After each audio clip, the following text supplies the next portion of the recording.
ఎవ్వని చేజనించు జగమెవ్వని లోపల నుండు లీనమై ఎవ్వని ఎందుడిందు పరమేశ్వరుడెవ్వడు మూల కారణం బెవ్వడు అనాది మధ్యలయుడెవ్వడు సర్వము దానయైన వాడెవ్వడు వాని నాత్మభవునేశ్వరునే శరణంబు వేడెదన్. ఈ పద్యాన్ని ఇది మతాతీతమైనటువంటి ప్రార్థన, ఏ మత సంబంధం కాదు. ఇది ఎంత గొప్ప ప్రార్థన విరచించాడో బమ్మెర పోతన గారు, భక్త పోతన గారు. ఈ భక్త పోతన గారు పంచమ వేదంలో గజేంద్ర మోక్షంలో ఈ యొక్క పద్యం మీకు కనిపిస్తుంది. మరి చూడండి, అలాగే వారు ఎంత చక్కటి హిందూ మతంలో కూడా ఆయన ఎంత చక్కగా చెప్పుమని రామచంద్రుడు చెప్పించిన పలుకు మీద చెప్పెద నే నిహమరమౌ పుణ్యచరిత్ర. వారు ఏమన్నారు చూడండి, చెప్పమనేది రామచంద్రుడు, చెప్పేది భాగవతమట, చెప్పేవాడు రామచంద్రుడట. ఎంత చక్కగా నే చెప్పేద ఇహపర సాధనమగు ఈ పుణ్యచరిత్ర. అంత గొప్పగా భక్తపోతన గారు రాశారు. ఈ భక్తపోతన గారు పంచమ వేదం, మహాభాగవతం అంటే పంచవేదంతో సమానం. ఎక్కడైతే మహాభారతం ఆగిపోయిందో శ్రీకృష్ణ నిర్యాణం నుంచి ఈ యొక్క మహాభాగవతం ప్రారంభమవుతుంది. ఈ మహాభాగవతంలో అనేకమైనటువంటి మరి విషయాలు, ముఖ్యంగా అంటే మనకి అగోచరమైనటువంటివి, మన ఊహకు అందనటువంటివి, అది మీరు మెటాఫిజికల్ అంటే మరి ఏమనండి, వాటికి సంబంధించినటువంటి ఎటువంటి గొప్ప విషయాలు మీకు అర్థం చేసుకోవడానికి ప్రయత్నం చేస్తే మీకు అసలు ఒక తాదాత్మ్యాన్ని పొందుతారు. చాలామంది శ్రీ మహావిష్ణువు యొక్క దశావతారాలు అంటారు, కానీ ప్రథమ స్కంధంలోనే పోతన గారు శత అవతారాలు గురించి, మహావిష్ణువు యొక్క శతావతారాలను గురించి వివరిస్తారు. మీరు చూడండి ఒకసారి. అలాగే మహాభాగవతం ఎన్నో మీకు వరాహ అవతారం నుంచి ఆ తర్వాత ప్రహ్లాదుడి యొక్క ఎపిసోడ్కి మీకు కనిపిస్తుంది. ఆ తరువాత మీకు ముఖ్యంగా వామనుడి యొక్క అవతారాన్ని గురించి చాలా గొప్పగా వ్రాయబడి ఉంది. నేను అనుకోవడం, భక్త పోతన గారు వామను గూర్చి రాసేటప్పుడు మీరు ఒకసారి ఆలోచించండి.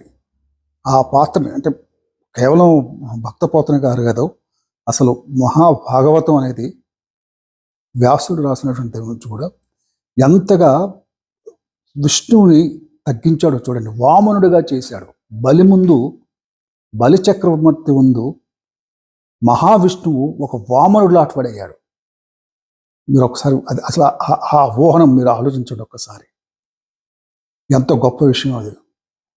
ఒక దేవుడు లాంటి వాడు, దేవుడు ఒక మామూలు బలి చక్రవర్తి ముందు ఒక సామాన్య మానవుడిగా, వామనుడిగా వచ్చి బలి చక్రవర్తిని అర్థిస్తాడు, తనకి 3 పాదాలు దానం చేయమని.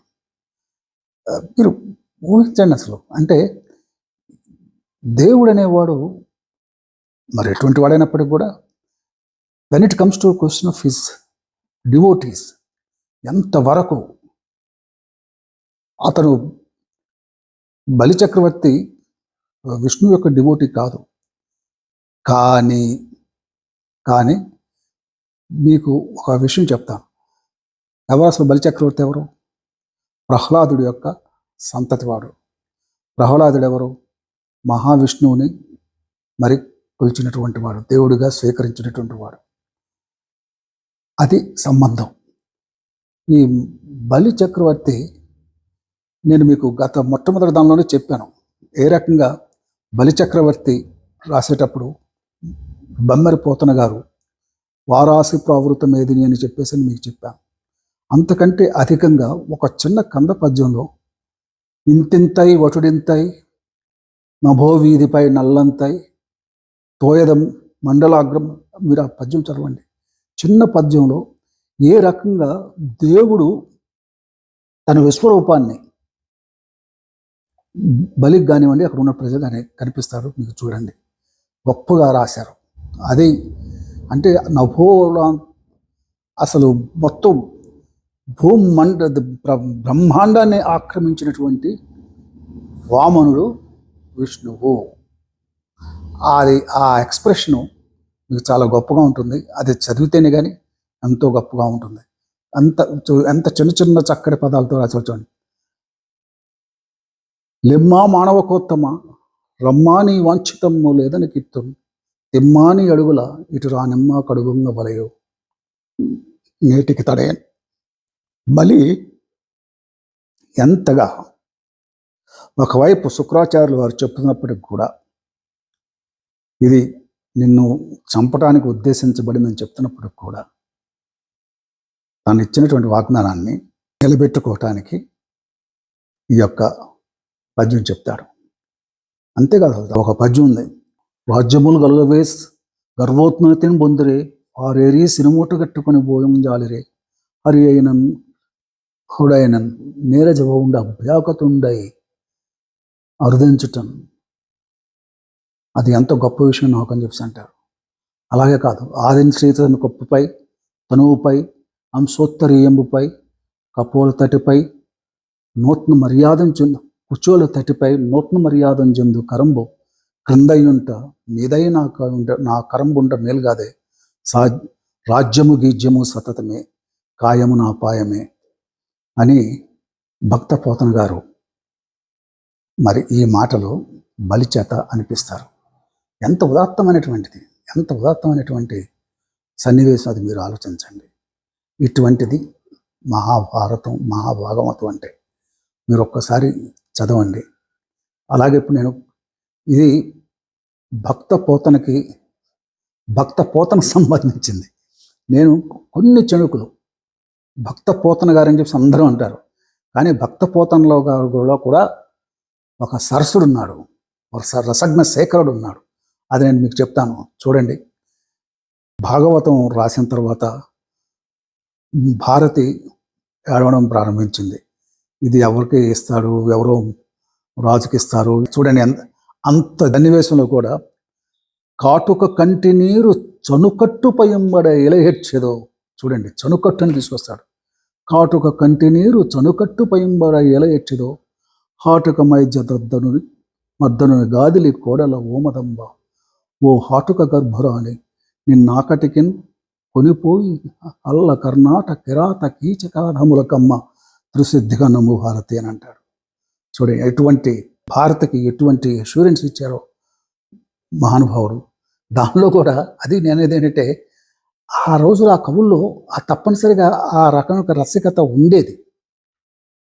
మీరు చూడండి, ఆదిన్ శ్రీసతి కొప్పుపై తనువుపై అంశోత్తరీయంబుపై పాలిండ్లపై నూతన మర్యాదం జందు కరంబు పాలిండ్లపై. చూడండి, ఆలోచించండి. ఈ రకంగా ఇంకా అట్లా మీకు చెప్పుకుంటూ పోతే ఇటువంటి విషయాలు మీకు వస్తాయి. సో బమ్మెర పోతన గారు ఎంత గొప్ప భక్తుడు, మిగతా కవుల మాదిరిగానే అంత సరసజ్ఞ శేఖరుడు. ఇంకా చాలా పద్యాలు ఉన్నాయి. మీరు ఒకసారి వాటిని చదివితేనే కానీ మీకు.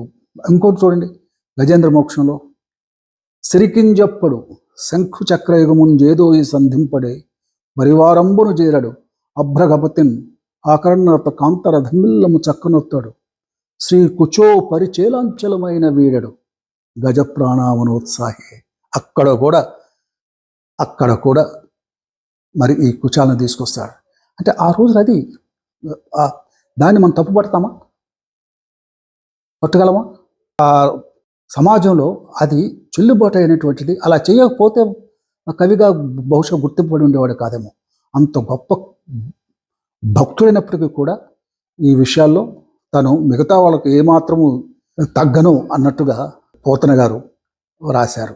ఇంకా చాలా ఉన్నాయి. అవి ఏంటంటే సమయభావం చేత నేను చెప్పలేకపోతే.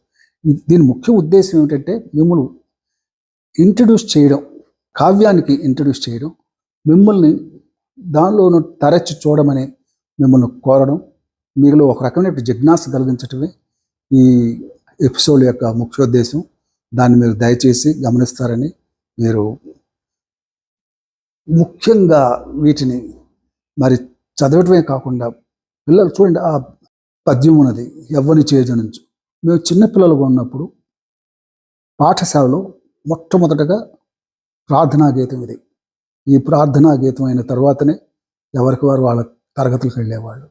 అది ఇప్పుడు ఉన్నదా? ఆలోచించండి. ఎటువంటి గొప్ప ప్రార్థన అది. నేను ఛాందసత్వంతో మాట్లాడలేదు. ఇటువంటి వాటిని తిరిగి పునరుజ్జీవింపజేయవలసిన అవసరం తల్లిదండ్రులుగా, పెద్దలుగా మీ అందరికీ ఉందని చెప్పేసి మనవి చేసుకుంటూ నేను సెలవు తీసుకుంటున్నాను.